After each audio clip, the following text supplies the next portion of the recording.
Hello and welcome to Firearm Freedom. This is going to be another first impressions video. In today's first impressions video, we are taking a look at the brand new resilient suppressors, Stacy's Mom K. As usual, there are no sponsors to the channel right now. How you can help me out, old school, hit that subscribe button, hit the like button, and just comment down below. Even if you're just like, hey, how you doing?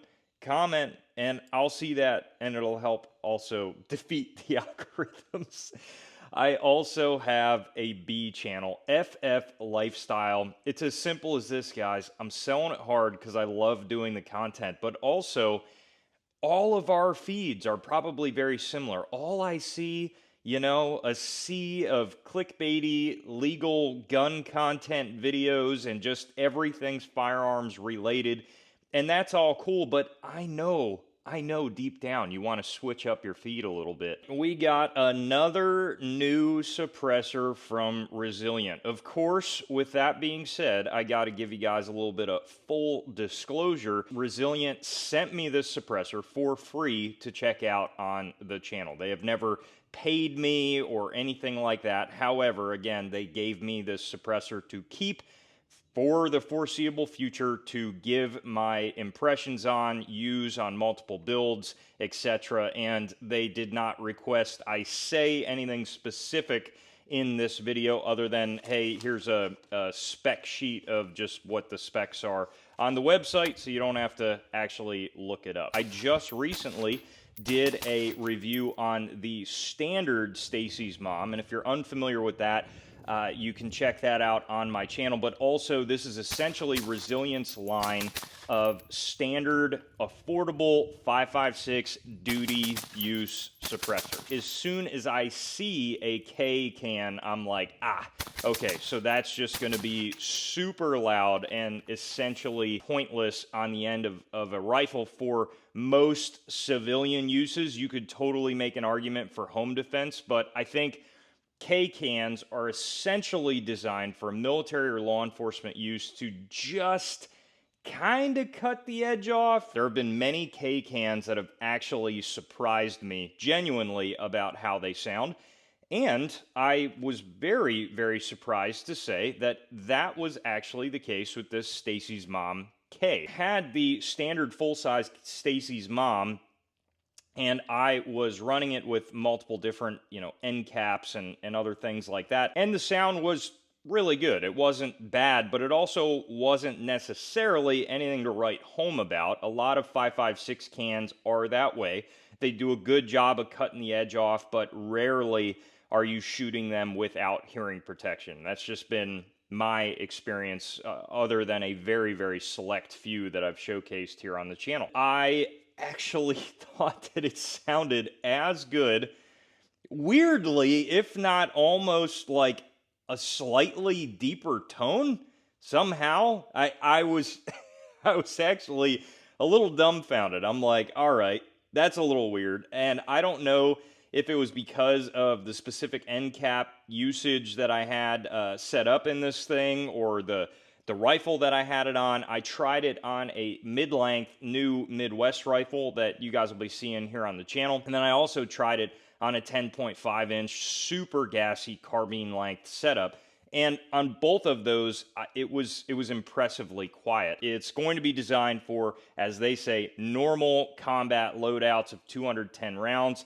I'll just read exactly what it says. A 5.56 with typical semi-auto and some, we'll say, super fast use, and really Resilient's going down to a temperature rating, which I've seen a lot of suppressor companies do these days. They're saying it's rated to about 1,000 degrees. From my experience of not having any sort of technology out at the range with me to gauge temperature, I just let this thing rip with all standard fire. I was using it with FRTs, with any sort of normal drills. And I should mention, it was about a 90-something degree range day when I had this thing out. It was cooking at the range, and I didn't have any issues. So that is your real use indicator of, like, should you be all right? They did go with a high temp Cerakote on this, and again, I beat the living crap out of it, and it held up really well. The length is about 5 inches without any sort of device on the end. So you're coming in at like 4.9 inches, which is substantially smaller than most other, I'll call it, duty rated suppressors out there. I use my Omega 300 as kind of like the gold standard. I love everything about that can. It's just such a great suppressor all the way around.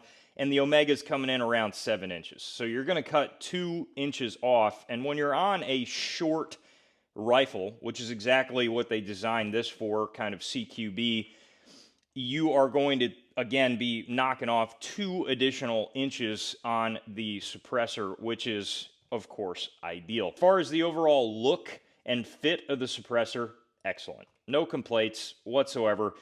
You got a welded tube. And you guys know I love just a straight chunk of a welded tube. I don't like a lot of designs and things and 3D printed stuff going on all over the suppressor. I really enjoy just a standard looking can. Of course, you have your baffles right here. Now, as I've mentioned in the other Resilient reviews, when I don't know 100% if this is the case, but when I see these welds here, I assume there's not an additional outer sleeve over the suppressor, obviously. And when you don't have that outer sleeve, I do notice that the can gets very, very hot very quickly. Benefit that I have seen of this over multiple different platforms is just that they also cool quicker than normal when it comes to a steel suppressor. I've noticed that time and time again. You're looking at them advertising it around 550, which is substantially lower than a lot of cans on the market. I would say kind of directly competing with the Polo K.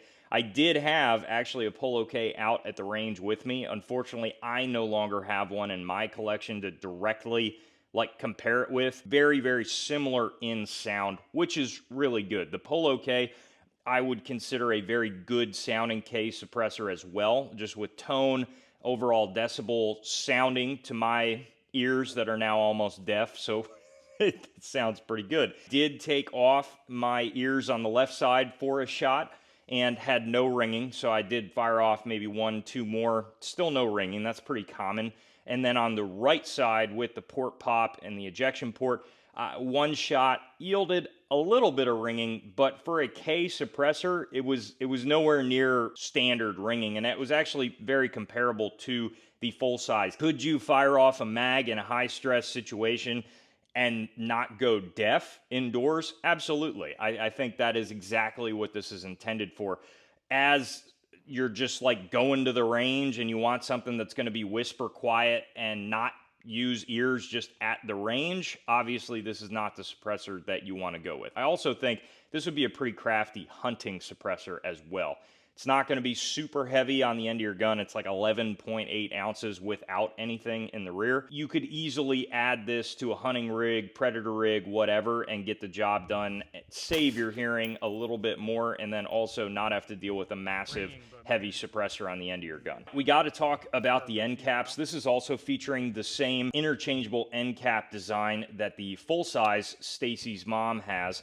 And in this case, I have the fully vented end cap. And I want to be a little bit clear here because I actually think I got this wrong in the first video. These are not to make it a flow-through suppressor. When I saw fully vented or midway vented or not vented, I immediately assumed, oh, it's to make it more flow-through, less gas in the system, and that's not what it's for. It's actually all for the amount of flash mitigation you want out of your muzzle device, and also the tone difference, essentially. So when you have a fully vented end cap on here, it's going to sound a little better to the shooter's ear and kind of direct it slightly more downrange, and all that's going to do, again, is change the tone of the suppressor. It is going to increase the potential flash and just overall concussion right in front of the device that may or may not affect you indoors. I originally wanted to do a lot of the sound testing on all the different end caps, and this is where I'm going to get into another gripe that I also had in the first video. There needs to be a slightly better tool ability added to this. Now,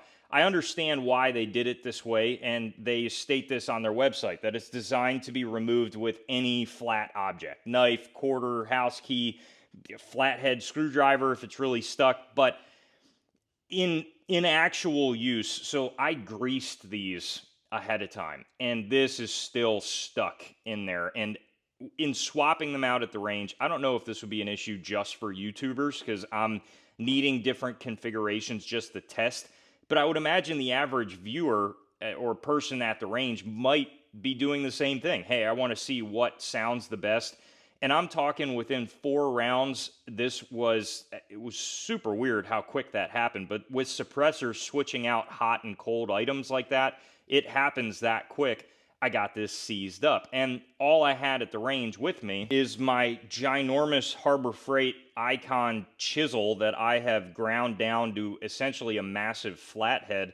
I've talked about this in the first video, and that fits pretty good in there, as you can see, but I still was not able to get it to break free. And I think, this is just my opinion, I think if they went with a ratchet design so maybe you keep this, right? You keep the ability to use with any flat object, but somehow, I don't know how, you raise these edges up to give you the ability to use it with just a driver, right? Like just your standard ratchet if you need to. That way, somebody could take it to the range and just make sure they can get a solid handle on it. I didn't have an adjustable wrench big enough to hold this on the rear end, but I'm sure that if you had that and maybe you had a flathead, you could break it free out in the field. But unfortunately, had to wait till I got back home, put it in a vise to break it free. So I think you're going to run into that problem anytime you have threaded components into a suppressor, but that's where it does help to have a slightly more robust tool option to get in there to break it free if you need to at the range, if it's carbon seized or whatever. Minimum barrel length restrictions, it's a 5.56, you're getting all the way down to 10.3. I don't really see a huge reason to go below 10.3 in a 5.56. That's just me. But now that all these options are coming out, like the MKE guns with 5.56 and 8-inch barrels, that may or may not be something that you care about. But I think for the vast majority of people, 10.3 is just fine for a 5.56 can.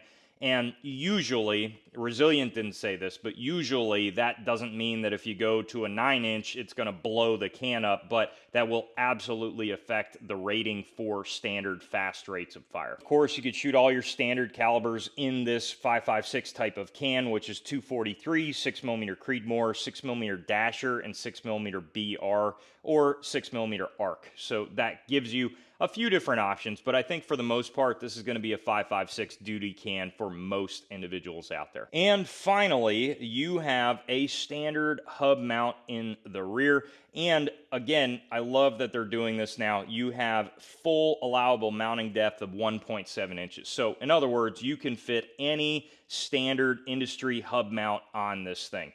I have Chemo on here right now from Dead Air, just the hub version of it. And actually, I was able to fit even their longest mount, which if you know Dead Air mounts, that's like massively long in here, their like brake thing. And it fit just fine. I think you would even be able to fit like a Sons of Liberty Knox device in here, and that would also be fine. So that is really cool for just overall mounting ability. That is going to wrap up this first impressions video on the Resilient Stacy's Mom K. If you guys have any other questions about this can or anything else on the channel, please put them down below in the comment section, and I absolutely will get back to you, or at least try to. While you're down there, head up to the description for the ways to support the channel, and as always, stay tuned for more great content coming soon.